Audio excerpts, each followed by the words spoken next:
why they're not able to feel like they have control over their classroom? Like, how much does that disability or that function have in teachers being burnt out in today's society? It has a lot to do because the other issue is that the professional training and a lot of budgets are being cut. And that can range from a wide range of reasons. And if you're not equipping teachers or having enough staff, you're going to have that problem. And the teachers that are there because they love to teach. Is it a staffing issue, or is it more It's about... kind of a combination. It's lack of resources. It's lack of training. It's lack of staff. Okay. And the thing about it is that, in our country, we don't pay teachers like other countries do. They prioritize them. And now when a lot of times the teachers go in, unless you're like in the collegiate level or your private school, public school teachers don't really get a lot. And a lot of times they're doing it because they enjoy it. It's a legacy. But you will get burnt out. Any structure, I don't care how strong it is, will crash. That is a very strong structure next to you. But if you have continuous invasive water, what happens? That will leak. And that's what's going on with the teachers. It's the steady stream of not having enough resources. And then the fact the teachers have to pull resources out their pocket. Correct. For that. You have students that come to school, they're not eating, and that causes disruption. So it's a myriad of things, not just one issue. Support needs to be had on both. Do you think that what I'm hearing a lot is that, again, teachers always feel overwhelmed in general, but it's being exacerbated now because they feel like the behaviors aren't matching with what teachers think how they should be matching. So, not to use a back in my day example, but I'm only 26, and so when we were in school, we had instances where the teachers were extensions of the parents. Essentially, you couldn't do whatever you wanted to do in school and then expect to get home and everything would be okay. Do you think that dynamic is still in play in today's society? No, teachers in some cases are under siege. You have a level of mentality that is just chaotic at this point. Teachers are humans too, but they come in and they absorb so many things, and they truly want to see children succeed. I don't think there's a teacher teaching that doesn't really want the children to succeed. Fair. What I'm seeing is that the teachers aren't being supported by the administration. So principals, the assistant principals, etc. In some cases, they don't. And then also, too, in some cases, they're being retired because of budget constraints about people higher up. And it gets really political. But at the end of the day, teachers just want to run an appropriate classroom. Yep. They want their children to learn. And they don't want to have any unnecessary guilt. Difficult. So building off of that, I mentioned earlier that, we see that dynamic with students who don't have ADHD, dyslexia. When teachers talk about these students aren't listening, that they're not cooperating, do you think that may have something to do with some students being unknowingly diagnosed with, well, I guess not unknowingly, some students having that attribute and not even knowing about it? Yes. Okay. And that's the lack of diagnosis. You have overdiagnosis, which in some cases you see a rise of it just in look at like what, say, ADD and ADHD for a pharmaceutical. What would be?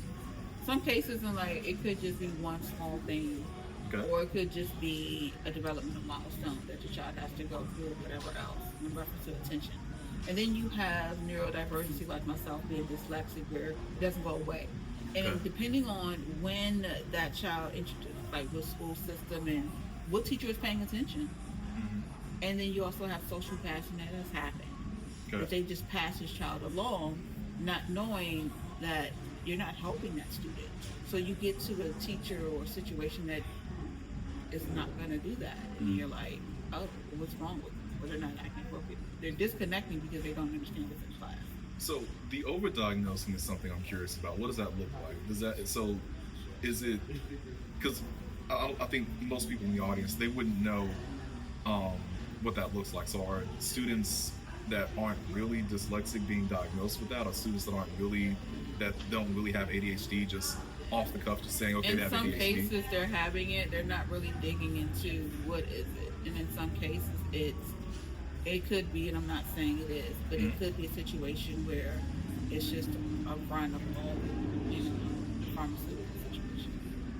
Do Because for schools, the do schools get more funding if they have more students or less students that have disabilities, uh, yes, they get more money. There's a federal because it falls under the ADA Act. mm, So there's more money for that. And so you gotta wonder, okay, well, in what case am I gonna get more money for this? okay. But then what staff am I gonna need? And then that's when you get into regulatory, like when you're dealing with people that, students that are within the autism spectrum situation, Yeah. that requires extra. But because of the way the legal is set up, Mhm. schools are getting more money They're getting more money. from the federal state. The state gets more money, Okay. and it's supposed to trickle down to the schools. And in some cases, I've heard where parents have had nonverbal students be abused, but the school is still getting funding for that student. Help me connect the dots here. In the beginning, we mentioned that the teachers are likely being overworked because they don't have the support, the training, or the staffing available. But there's a system in place which not rewards, but should compensate for the amount of students that have, again, ADHD, dyslexia, etc. And that funding should be going towards the teachers, but based on what you're saying, that funding isn't necessarily being applied to the students. So it should, okay, so when your child is diagnosed Mhm. with a disability, you get an IEP, individual education plan. Or if there's a behavioral situation, then it's a BIP, a behavior intervention plan. Okay. That money should go to what's called, like, the areas of the IEP that are going to support the student. In turn, it supports the teacher. It gives teachers extra tools for that child to come to the table Okay. for that right there. So that's where the money part comes in, and that's also where the support is the Okay. paraeducator, Yeah. traditionally. But I had a meeting yesterday, and school districts aren't getting those. They're not getting the paraeducators in the classrooms because it's also looking at the student ratio issue. So you have one teacher, 35 students, because they're redistricting, they're doing all types of shuffling Gotcha. with the student population, but they're not putting extra staff in this. And so if the teacher is teaching, for 35 kids, you should have at least one or two paraeducators. That if the student needs to be tested, that paraeducator should be able to say, hey, I work with them individually. The students you may want to get some testing with the student. Mm. But by their having an uneven balance of students to teachers, this is what we're having. So that's part of the problem in and of itself. You got one teacher for 30, in some cases, probably 35, 40 students if you're being realistic. And that one teacher doesn't have the support, even though the funding is there. It's a matter of staffing. And that's where you run into those operations. Right. Or you never know how money is being spent in reference to the Department of Education, what the priorities are. And it gets political. Mm. It gets political, and children shouldn't have to worry about that. But No. it gets political in some cases. So when it comes to those students that we talked about overdiagnosis and how that relates to the school system, but it's hard for me, and maybe the audience can relate to this, it's hard for me to imagine that every parent has the knowledge, the wherewithal to even go and get their children, tested. So we talked about overdiagnosis, and now, circling back to that underdiagnosis, or I guess not reporting as much. If you had to guess, just off of your own, professional opinion, how many students, give a percentage, I guess. Now let's do this. Out of every 10 students, how many do you think actually need to be diagnosed with, again, ADHD, dyslexia, With some neurodivergent situations. neurodivergency? Yeah. I want to say maybe 4 out of 10. Wow. Because neurodivergency is a multifaceted play area. Okay. And I'm learning all the time about new neurodivergent areas that need Such as? support. You have aphasia, you have dyslexia, you have dyscalculia, some has that. Mm. And so what we have right here is something where just neurodivergency itself is coming to the forefront. And it should be some level of what is it, what's causing the block in the classroom, but how can we help the students find their gifting? And that's the other aspect that people don't pay attention to as much is, yes, this child doesn't learn atypically, but what's their brilliant parts? You know, you have a stone behind you, and you always have those shimmers of gems, right? Let's not mining the gems and not pay attention to the rough parts. Because if you can look at how the student is brilliant in their own right, you'll get more cooperation and less dysfunction in the classroom. So you're saying under normal, under a typical student, body or in the school, you would have, in a school setting, most of our basis for performance is based off of tests. Like, do this test here, take this exam. So you're saying that for those who are neurodivergent, that probably wouldn't be the best way to measure their intelligence. No, there's a test that I took that they gave me. I was in middle school and in elementary school. And I went to this place, I talk about it in my book. I went to Middle Start. Yep. And I thought it was a joke. I was like, this is all these people here are gifted and talented. How did I get here? They're like, Right. no, you took a test. Yeah. What are you talking about? What test are we talking about? It's in the Right. and you got the highest score in that test. Yeah. You serious? Right. They're like, no, yeah, seriously, you're like the highest one on that. Yeah.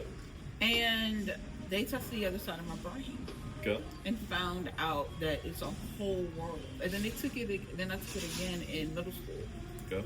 and scored like first highest to second highest. But they don't emphasize that test. The test is never brought into the IEP meetings. It's never talked about in the classroom when you have the students that need support.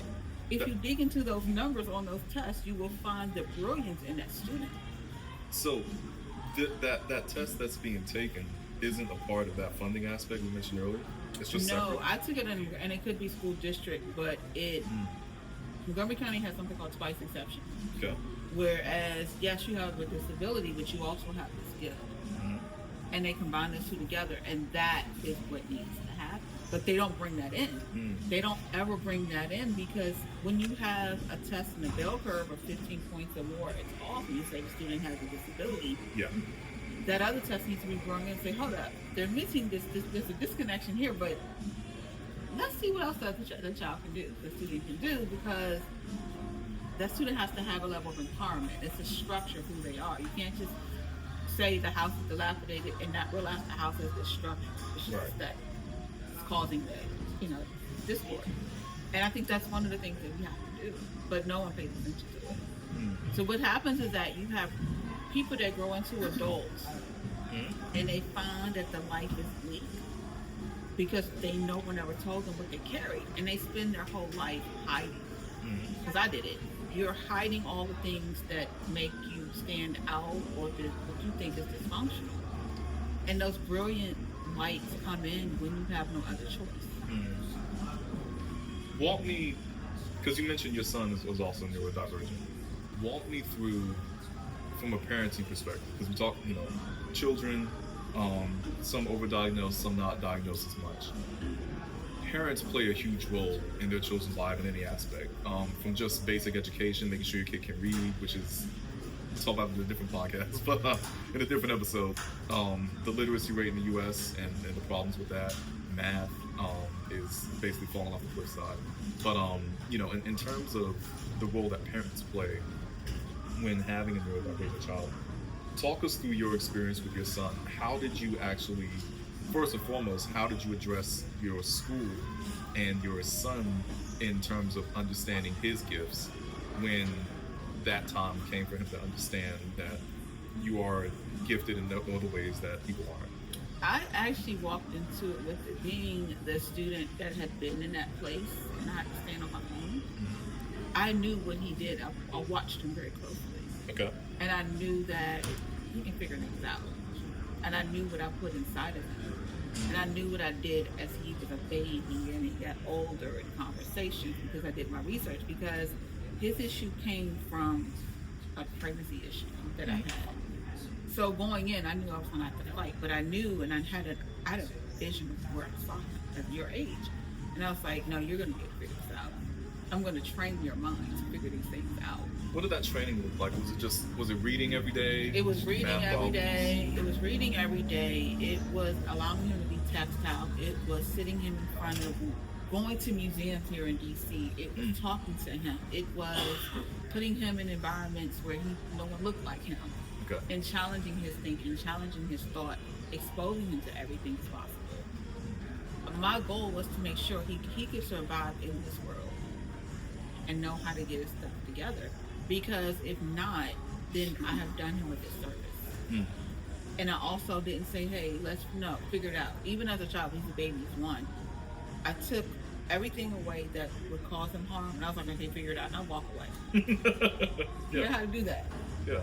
And it became a part of him training his mind to say, all right, I'm going to figure it out. As a man right now, he can figure things out. And he's like, I know how to do this. I put him in online private school. That's like going to college. Wow.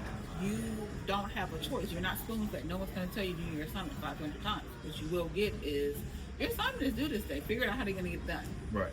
And then we need it done by the standard. For me, I ran towards the fire. I didn't run away from the fire. So I made him run towards the fire.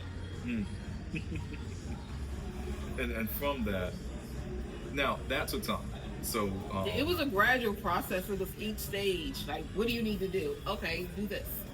So in the beginning, you took, and we're going to talk about that in just a minute as well, in terms of what that training looks like for other parents. But you took the initiative before he even, was in the school system and, showed him basically how to figure things out. You taught him how to learn, essentially.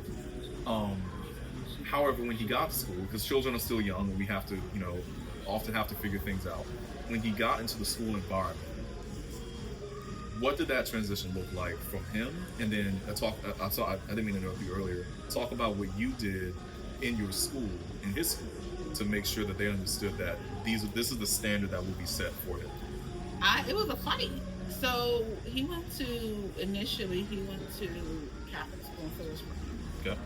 So when I transitioned him here in the district and school he was going to, they looked at me like, you're young, you don't know anything. But when I started shaking the tree, it was a clear understanding I know something. Right. But we're going to get to the bottom of it. And it was, you don't know this. Okay, well, I raised enough cane. Mayor showed up. Out the blue. Right. That we're doing. Right. So it was, for me, I had to be his best advocate. I had to say, this is what I want, and I don't care if I stand here by myself. We're doing this. Okay. And when I sent him to the other school that eventually diagnosed him, and when they had a problem there, I shook the tree again. It was just seems like a amount of fights. Wow. Of making sure and being ever present. If you are constantly in that school, there's very little that they're going to play with you about, because you can't tell me one thing. No, I'm here every day. I'm in the classroom. Right. I'm volunteering as a reading buddy. I'm doing all the things. I know students better than you all do. Wow. And so it's being that parent and adjusting your life to say, this is my priority. That's number one. Yeah. Him being educated is not the public's. It's mine. And taking ownership of that education at a very early stage. Did they ever, if you can recall, did they ever mention anything about that behavior aspect that we talked about earlier? Because again, a lot of students today, I watched it. You saw it, okay. I watched it, and so the ever-present part about being in the classroom was the fact that I was there to not only see the students that had these difficulties, but look at what it did to the teachers. And understand the reason why smaller class sizes are needed. But in a large public setting, because he went to charter schools, he went to private schools, he did go to public schools. But in a large public school setting and there's lack funding, you're not going to get that support. They're not going to give you a peer educator. That's where the disconnect is the ratio issue and somebody not being able to pull a group of students. And that's not getting to the fact that their teachers are overwhelmed sometimes. They can't make the IEP meetings. They don't have time for that. They have to plan. They're overworked. They're picking up the slack for a colleague who's burnt out and says, I'm not coming back in no more. Yep. So it's not so much the teachers aren't doing. Their teachers are doing the very best they can. I have 3 teachers in my family. Yep. One of the things that I learned from talking to 2 of the teachers that worked in the district, 2 different accounts of school resources. Resource allocation and demographic are very, very, very important. And it makes a difference as to how that child will be successful and how at ease the teacher will be. If the teacher has to buy paper, has to possibly buy lunch, this child's twirling around, this child is hitting this other child, this child witnessed something that no human should ever witness or experience. In the household. In the household, and you bring that to the school, you're not going to get a child the child has trauma. It's coming out as bad behavior, but it's just trauma. And as a yoga instructor and Reiki master, one of the things you learn to do is watch. And you hear what is not being said. Okay. And you go, okay, the child's not. This is what this is. The child has an internal battle going on. The child has witnessed something, experienced something, heard something. The child's not coming to school. The child's getting away from life. In some cases, depending on where people are, the schools are open during the craziest time because that's when the children are. You have students, I was working downtown near DC, you have a lot of kids that are latchkey kids that are responsible for getting their siblings to school, and then they have to go to school. They got to go and be a kid at that time period, but then they have to come out and be an adult. Yeah, when we were kids, we had a similar experience where, go pick your little brother up, your little sister, come home. But then if they're going home to help, and you have chaos in the neighborhood, they heard gunshots the other day, somebody heard this. All of that is trauma. All of that is a child not resting. The circadian rhythm is off. There's so many factors that child is dealing with before they get to school. They're hopped up on sugar. Why? Because I was doing something with a client, and his kids were there, and he was eating the biggest donuts. Yeah. And I was like, why are they eating all that sugar? Yeah. And the woman told me, she said, baby, she said, that might be the only food they get all day. She said, those kids are hungry. Yeah. So there's so many factors as to why, like, free lunch is a good idea, because students don't eat free breakfast, free lunch. Walk me in the audience through that. One of the things you talked about is your level of involvement in your son's life. Like, clearly you were very involved in his life, on his education, and that was a very big priority for you. What are the constraints that parents have to prevent them from doing the same thing that you were doing? Jobs. So if you have multiple kids, or you just don't financially have it, Okay. you're not going to be able to, at a split second, take off. It was by the grace of God, and it wasn't always the best financial situation, but I was like, I have time. Yeah. I'm going to go up there. I'm going to show up every day. I'm going to be there because I'm not letting my hand off this wheel. You will not be a black man walking around in this world uneducated. I'm going to give you enough knowledge where it's like putting a file in your head. Okay. And every file, you're going to be able to pull it out. Yeah. I'm preparing you for some infrastructure. I'm giving you tools, and depending on what season you're in, you may need these tools. You may need a combination of tools. Yeah. But I wanted to put so much in your head and be there for him. Like, really, I didn't really have a lot of people there for me. Yeah. To make sure that when it comes to education and books and things like that, that you have to be able to teach yourself. What advice would you give to parents that just don't have that? I mean, not just financially, because I think you've spoken about financially, there are ways to overcome that barrier. But what advice would you give to parents that, in terms of drive? And I say it's because, for context, like, all of us go through a lot. Life is hard. We need Jesus. We need a lot. What advice would you give to parents that both financially don't have the resources and emotionally feel just as drained as the teachers do when their students come home, when the children come home? How do they tackle that? I would say, one, take time to breathe. Take time to breathe and pour into your cup. Find 5 minutes, 5-10 minutes a day before you turn anything on, before you touch anything electronic. 5 minutes. And be it. Number one. Number two, in the whole over beginning, when you have that child, where do you see that child as an adult? What is it that you want that child to be able to do? And children change, directions change, but overall, what type of adult do you want society to see? What do you want that child to see be like when they walk across that graduation stage from high school. That's indicative of working backwards. Like, I want to see this. Yeah. Now, what do you need to do to get to that point? So it's not looking too far in the future, but it's like, this is the result I want. How do we do that? Always say, and you have to allow your child to have challenges.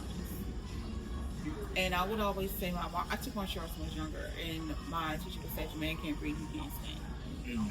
And you not preparing that child for the world will prevent them from climbing the ladder of life, because the air gets thinner as we go up any inclination, right? Right.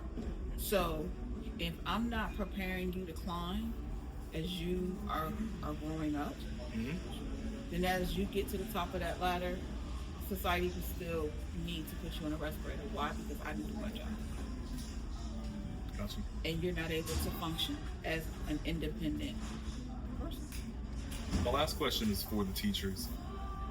What advice would you give to them? Because whereas parents might be able to come home and tell their tell their children to go watch TV or take the iPad and get those 5 minutes away, the teachers don't have that. The teachers are on from the moment they get to the school, whether that's making a lesson plan, getting the room ready. When the students get there, it's go time, and then even when they leave, you may have to reconfigure the classroom or grade papers, whatever it is. So you're looking at not just an 8-hour shift, probably something closer to 12 like hours 10, shift. 12, depending on the level of dedication that you have. What advice do you give teachers? Because they only have a set amount of time to actually get that reset. I would say, and I've never been in a classroom, I've watched a lot, but I would say listen to yourself and listen to your body. If you do nothing else, because you have one life and one body, and no is a complete sentence. You have to find some time, even if it's once a week, that you just breathe. Take a yoga class, take a meditation class, go to a spa. If it's nothing but once a month or something, find a relief valve. Turn your phone off and understand that that's going to be there when you come back. You have to pour into yourself. And it's not, it could be seeming as selfish, but if you're not feeling it that day, you're not. It is okay. We're humans. Teachers, especially if you have an uncontrollable class, you're not getting support, you will snap. Your reaction to your students is not because you hate them or dislike them. Mm-hmm. It's because you are cracking on the inside. They're silent cracks. And you have to recognize those silent cracks before anybody else will become a problematic situation. In the next coming, let's say 2 to 3 years, do you see more teachers resigning and the school systems going even more and leaning more into having, let's say now the ratio is 1 to every 35 students? Do you see more teachers quitting? Well, let me ask you this. Let me rephrase the question. How likely do you think it is, likely or unlikely, that we see more teachers resign and the strain increases on the system, meaning that the ratio increases? So now instead of the new norm being 1 to 30, 1 to 35, the new norm becomes 1 to 50, 1 to 45. Do you see that as being likely in the next few years? It really depends on how they're redistricting their schools. I know it's a lot of the jurisdictions now that are redoing schools, creating schools. It's a see and watch situation. Because it's how are you incentivizing teachers to stay? And you cannot keep increasing the class size and expecting the same result. Right. It's not logical at all. Do you think that do you think that those who go to private or charter schools will be more likely to succeed or have the same amount of success as students that are public schools? I think it depends on the public school. But if it's say a typical, it's so many factors. But I would say the gap could increase based on if a parent doesn't have the ability to put the student in other enrichment. I worked in Southeast this past summer, and the lady I spoke with, they lived there, but she had the wherewithal to put her children in multiple activities, enrichment activities.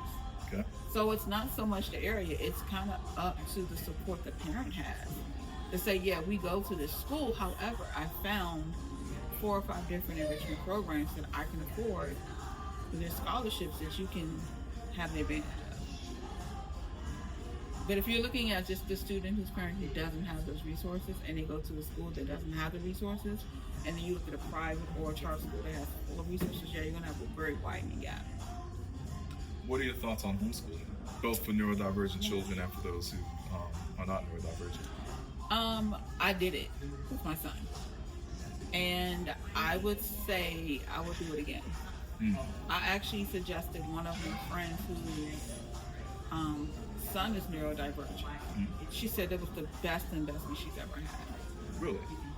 She said that she saw a dramatic change in his confidence and who he is with that. I walked her through it because it was just a crying fit. And she was getting frustrated. It was just one thing after another. And right when she switched him, he came out of his shell and he was a whole total different. There are some who would argue, and this is the last question, I'm sorry. There are some who would argue that, part of that confidence may come from being in the home environment because there aren't so many conflicts. You have conflicts with school, you have teachers, so many different variables you have to account for. When you're at home, there are some who argue against that just because you are the constant, and so you can be the piece. But when your child goes out to the, real world, for lack of a better phrase, they don't have that. What are your thoughts on that? I mean, you have to understand who your child is. That's number one. Number two, there's many ways that your child can interact with their peers. Okay. And I think I've done it with my son, and he didn't have an adjustment issue. He went from public school to online school for 2 years, and then went back into regular, traditional school. Yeah. It depends on the child. It also depends on the goal as a family. Private online school is good in case your family travels, you're a business owner, you want your child to experience the world. And even there, you're still dealing with anything that you have children with, they're going to have to deal with conflict and resolution. So it depends on your own research. You can't let someone else tell you, oh no, that's a bad idea, because that you may not like how public school works. You may say, this is just not in line with what I'm teaching in my household, and therefore, this is not an option. Right. Okay. Well, appreciate you. That's all we have for today. We'll get another episode going in a little bit. Good. Thank you.